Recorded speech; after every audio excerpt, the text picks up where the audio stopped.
Hi, here's part one of me and comedian Mark Lundholm. Got a couple clicks of his comedy act, then watch part one of the interview. Thanks. Ladies and gentlemen, please welcome Mark Lunholm. Thank you very much. Started doing comedy in jails, drug rehabs, halfway houses, and other places I've lived. I attended San Jose State University, where I was a business major with a minor in controlled substances. I think if there are pearly gates up there in heaven when you get there, I think they got razor wire all over the top there. Because I still don't pay attention. I'll be having sex, just, hey, a nickel. That's shiny. Look at that. You'll be back? Oh, you be mad. Oh, if that was you? Because you didn't get the nickel? I still go back and perform at jails or prisons every year. I was at Indiana State yesterday. And I've learned how to entertain liars and cheats and criminals. I treat them like you. I will tell them the truth, even if it is unpopular. One of the things I'll always say to that prison audience is, some of you became criminals because life's not fair. They go, yeah. Some of you had horrible childhoods. Your parents were unavailable or just flat disappeared because life's not fair. Yeah. Because life's not fair, some of you are in here right now doing time for a crime that wasn't even yours. Oh yeah! They like that one a lot. And then I'll ask them this, well, what if they locked you up for every crime you really did do? When would you get out? Aren't you kind of glad life's not fair? They don't like that one quite as much, no. First thought when I'm 13 years old, I'm in front of the judge. I pleaded maybe. He didn't think it was funny at all. Normal people have a different vocabulary than the rest of us. Normal people invented words like valor and honor, hope. The rest of us, we designed words like allegedly, probable cause, and the four most beautiful words in the English language, sentences to run concurrent. My wife is an afflicted, convicted lady. She actually did more jail time than I did, so she has seniority at home. But normal people don't laugh right there at all. Well, don't the wives always have seniority? Yeah, especially in the penal system. But when possible, make an illegal U-turn, Mark, in your mental state. Recalculating. No, illegal U-turn. You don't have time for normal legal. In fact, criminal, remember, criminal doesn't mean bad. Criminal means caught.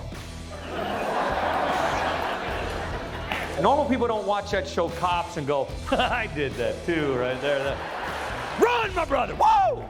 Let's go, I'm rooting for the naked guy. Normal people go, where are that fella's pants right there?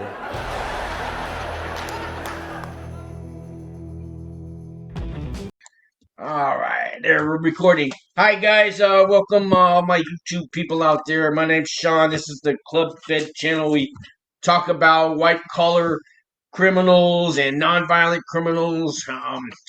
The lower end, the camps, and the low security places, and all those guys that are going on pretrial, getting out of prison, going into prison, curious people, all that. Today, I'm very excited to have a special guest on the show. His name is Mark Lundholm. He is a comedian. You may have seen him around. He's been homeless. He's been in drug rehabs. He's been locked up himself. He's turned his life around. He's all over YouTube. I'm gonna put up links. He's got an organization called wholehearted.org. He goes around to prisons and jails now, and he's kind of a motivation speaker, comedian. He gives hope. The reason I've asked him really on here is he's got a message of hope for you guys. And so I'm gonna turn you over to Mark. I don't know if I said there's a lot more to Mark than everything I just said. He's done a lot more with his life, and he's definitely an inspiration. So, Mark.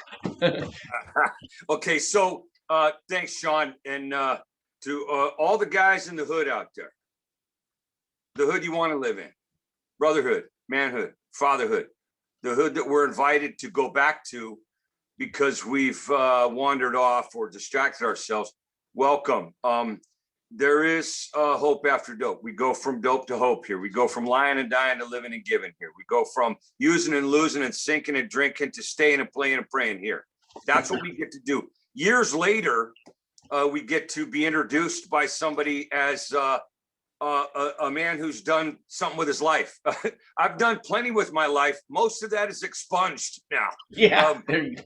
So a lot of poor choices along the way.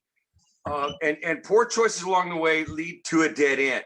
So that's all I'm doing. I'm here to maybe save some time for some guys doing time.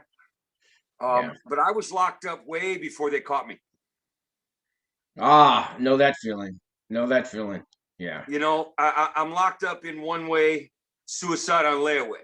I'm locked up in, I'm going to do it a different criminal way. And I'm locked into, you know, when they do a laser target in the military, where the laser paints the target and then people pull the trigger.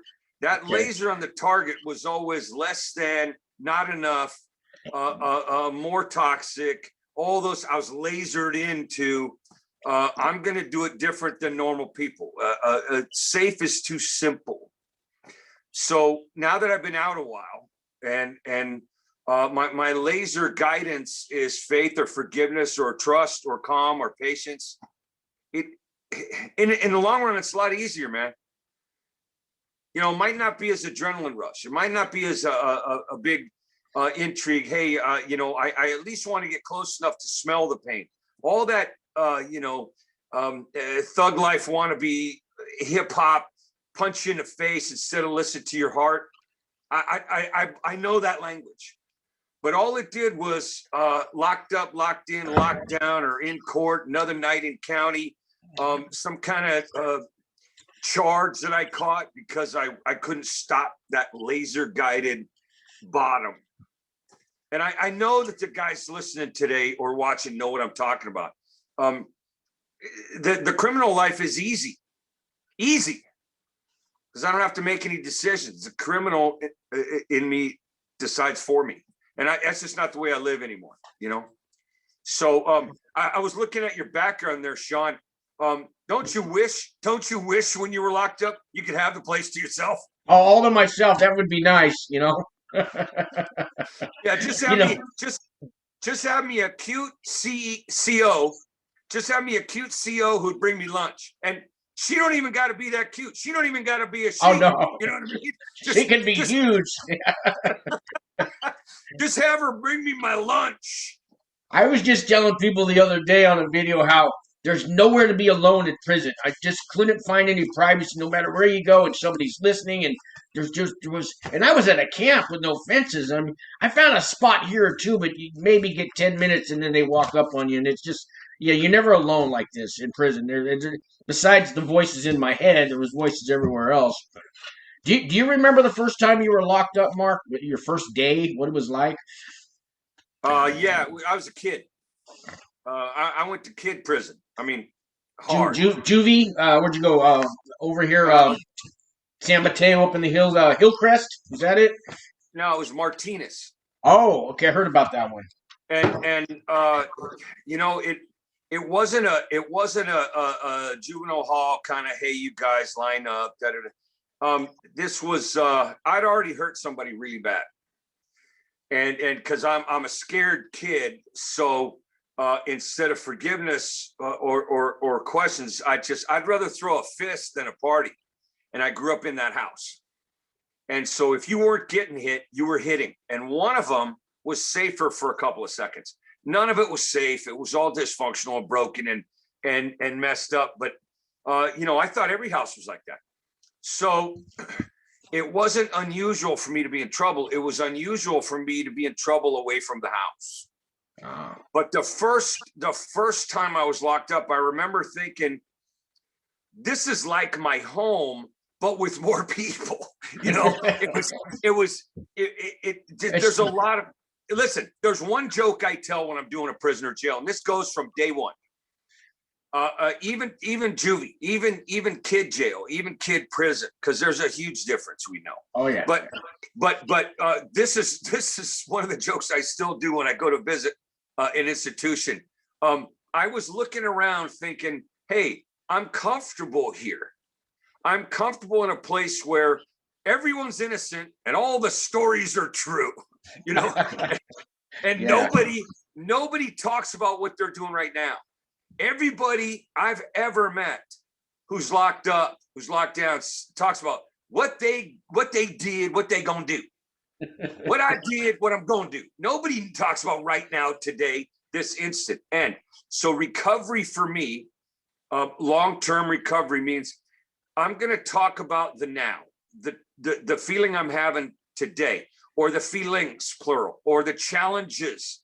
I'm talking about what I'm doing today, because what I've done, what I'm gonna do, it has nothing to do with getting through the next 5, 6, 7 minutes. Sometimes recovery, brother, is right foot, left foot, breathe. Yeah. Right foot, left foot, breathe. That's it, man. It can be 5 seconds at a time when we're new to the new hood. Yeah. To suit up, show up, speak up, grow up. You tell the truth no matter how many witnesses there aren't. You tell the truth when you know, I used to, I mean, the lie was fine because the truth was too harsh to see. But these days it's recovery means I'm going to do the difficult thing, not the criminal, easy, simple thing, because it's easy to be a criminal. It's easy. All you got to do is show up. They tell you what to do, what to wear, what to eat, how long to do those things, and when to go rack out, and then when to start doing it again. Prison or jail, you don't make a decision all damn day. Out here, pay your house note on time. Be faithful in a relationship, even though the other direction's easier. It's right there laying at you. Tell people the truth when it makes you humble. You know, show up for work because you said you would. Keep a commitment to your kids because you looked them in the eye and said so. None of that's criminal, but it's not easy for people like me. Right. Not easy. Yeah. You know, I just bought a bag of 10-minute chips from Amazon, and I went to a meeting last Sunday, and I was handing out 10-minute chips to all the newcomers, and the old timers needed them too, because 10 minutes, you know, that 24 hours, one day at a time, that's all great and dandy, but sometimes, like you said, man, so these 10-minute chips, you know, I'm going to get another bag because I had a bag of 25. I got like 2 left. Everybody wanted them, man, because they understand, you know. Well, you bring anything to a meeting in a bag, people are going to want that stuff. Yeah, well, I know. I had to bring the baggie. I had to bring the baggie, you know. You got to. Here's the other thing. 10 minutes. I've got 3 kids from 3 different moms. I didn't do a total of 10 minutes in there to get 3 kids. Yeah. You know, I was watching your clip there, guys. I'm gonna have his whole clip at the end of this video. But you know, you were talking about watching cops in jail. You know, 60 Days In is really popular in prison right now, and Locked Up Abroad. We'd spend hours in the TV room watching 60 Days In while we're in. I mean, just the insanity. You know, Well, listen, we misery loves company. That's an old saying. I don't know who wrote that. Misery loves company. But you know what? Incarcerated speaks incarcerated. You know, the joke I used to do, I've retired a lot of comedy because I'm just tired of it. And I write all the time. So pretty soon you got to clean the disc, you know. Yeah. If you got a house, every once in a while you got to clean the garage out, right? So one of the jokes I used to do was cops, you know, watching Cops, the show on TV. It's my favorite show now. I love watching other dudes go to jail.